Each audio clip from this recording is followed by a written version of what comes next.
Magandang umaga sa inyo mga bossing. So itong video na ito, papakita ko lang sa inyo yung mga dinagdag natin na stash, no? Mga pailaw lang naman to, mga ilan na pailaw, tsaka aerials or fireworks para sa nalalapit na Pasko, tsaka sa New Year 2026. So 2 days na lang, Pasko na, and 9 days na lang. So New Year na mga boss, sobrang bilis ng panahon. So papakita ko nga ulit pala sa inyo, no, yung mga stash or yung mga dinagdag natin na stash dun sa previous video natin. So ipapakita ko ulit sila dito sa video na to para at least mas maayos mga boss. Kasi nung nakarang video siningit lang natin sila dun. So may prices na rin syempre. Ibibigay ko or sasabihin ko sa inyo yung mga presyo para at least may idea na rin kayo. So ayun mga boss, wag natin patagalin to. Papakita ko na sa inyo yung dagdag stash natin.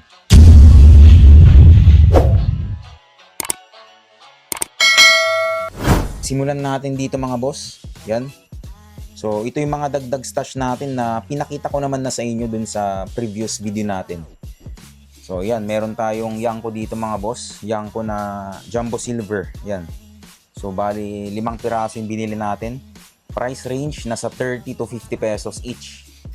Tapos next naman, ito yung Mount Everest by Legendary Fireworks. Yan.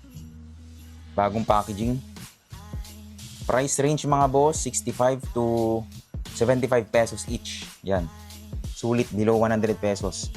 Tapos, ito naman yung next, Lucky Taal Volcano by Phoenix Fireworks. 3 piraso binili natin. So, same price lang naman sila ni Mount Everest. 65 to 75 pesos each. Tapos, next naman, ito yung mga matatagal natin na fountain. 3-minute fountain by Golden Rooster Fireworks. So, price range, 650 to 700 pesos. Tapos sa ilalim, V7 fountain by Golden Rooster ulit. Nabili ko to ng 1,200 pesos. Yan. Tapos last naman mga boss, ito yung dagdag bombshell natin para sa salubong. Ito gawa to ni Madam Jeddah aka X-Farment. Yan, siya 2 inch na 9 shots. So ito nabili ko ng 2,800 pesos mga boss. Ayan. So ito yung mga dagdag stash natin na nakita nyo naman na sa previous video natin. So next naman mga boss, ipapakita ko na yung last na dagdag stash natin para sa Pasko tsaka sa bagong taon. Sa lucis muna tayo mga boss, ayan.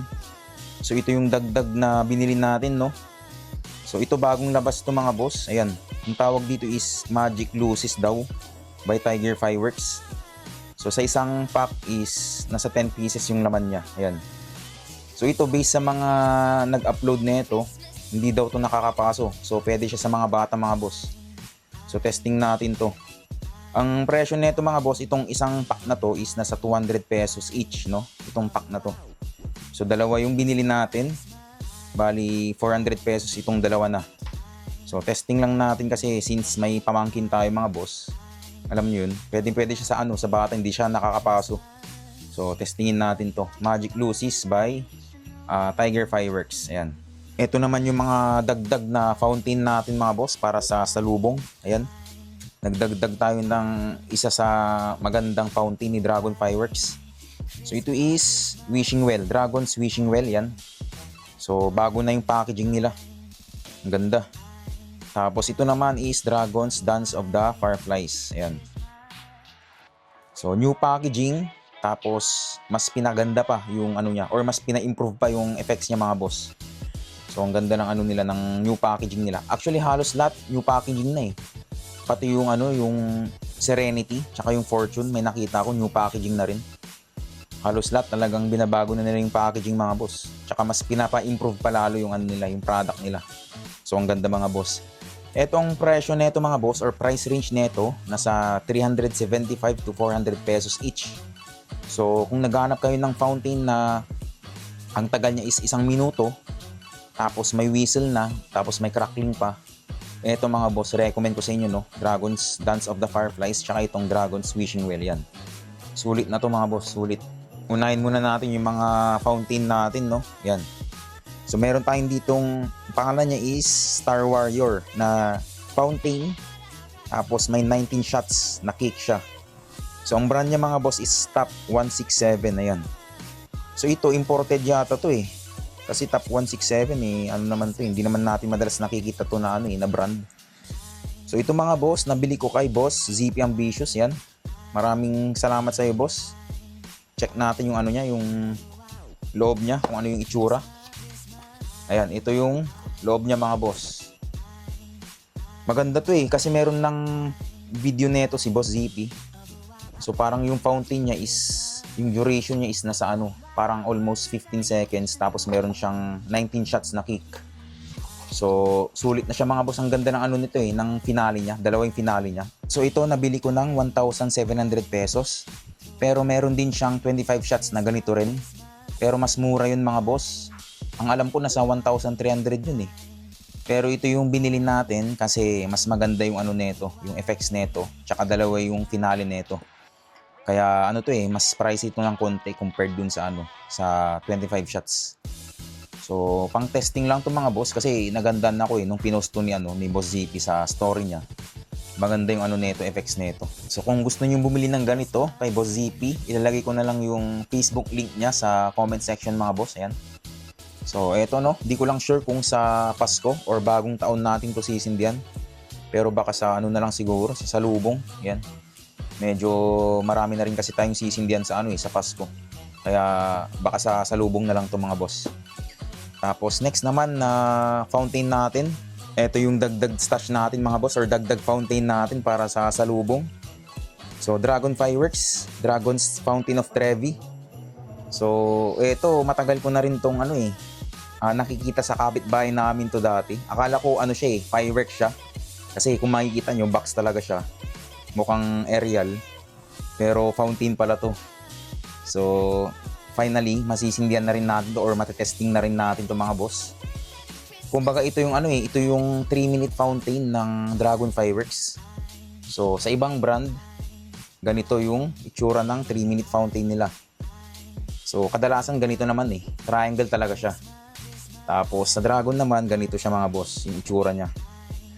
So, box siya. Para siyang aerial kumbaga. Yan. Pakita ko sa inyo mga boss, syempre. As usual, Dragon na warning. Ito yung mga tube niya. Nandito sa gilid. Tapos sa gitna naman, meron din palang tube dito mga boss. Ayan. So, iba't ibang effects na tong mga to. Yung mga buga ng bawat tube niya. So, sobrang solid niyan. Ito medyo pricey lang to mga boss dahil nabili ko to ng 2,250 pesos. So sobrang taas talaga. Compared mo dito sa normal lang na 3-minute fountain na yan, which is 700 pesos. So sa mga nagtitipid naman or sa mga tight yung budget, syempre dito na kayo sa 3-minute fireworks na normal lang. So marami namang brands to merong Tiger, GLK.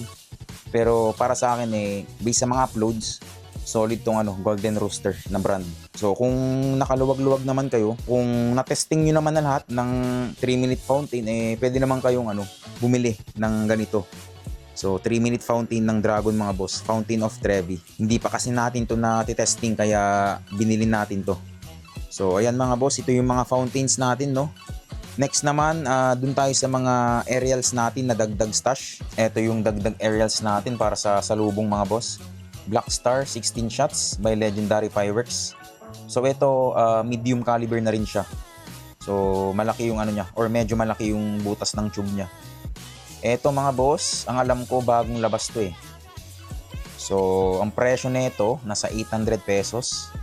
Pero ang alam ko tatlo pa yung nito or dalawa. May dalawa pang kasamaan to, which is yung Ghost Dance tapos yung Orbit Jet. Pero dapat yung Orbit Jet yung bibilin natin, kaso nung nakaraan sold out na siya mga boss. Pero ngayon ang alam ko nag-restock siya kila Madam Rosalie. So ito na lang yung natin pinili natin. Yan, Black Star 16 shots by Legendary Fireworks mga boss. So next naman na dagdag aerials natin or fireworks. Eto bagong labas din to mga boss. So ang pangalan niya is Destruction by Tiger Fireworks na 36 shots. Small caliber yata to tama, small caliber lang to. Malit yung niya yung tube niya. So kung mapapansin niyo yung pangalan niya, Destruction. So merong dinagdag na letter G, dapat Destruction di ba? So di ko lang sure kung sinadya to ni Tiger, pero baka sinadya nga talaga. Pero ang ganda rin ng packaging niya mga boss. Ayan. So eto, ang presyo nito mga boss, nabili ko ng 800 pesos. Okay na rin kasi 36 shots na rin siya. So below 1,000 din. Ang ganda rin ng packaging ng Tiger. So dito sa cover niya, kulay dilaw. Makulay siya mga boss, maganda sa mata. So, eto na mga boss, no? Ito na yung dagdag stash natin or last stash natin para sa nalalapit na Pasko at bagong taon.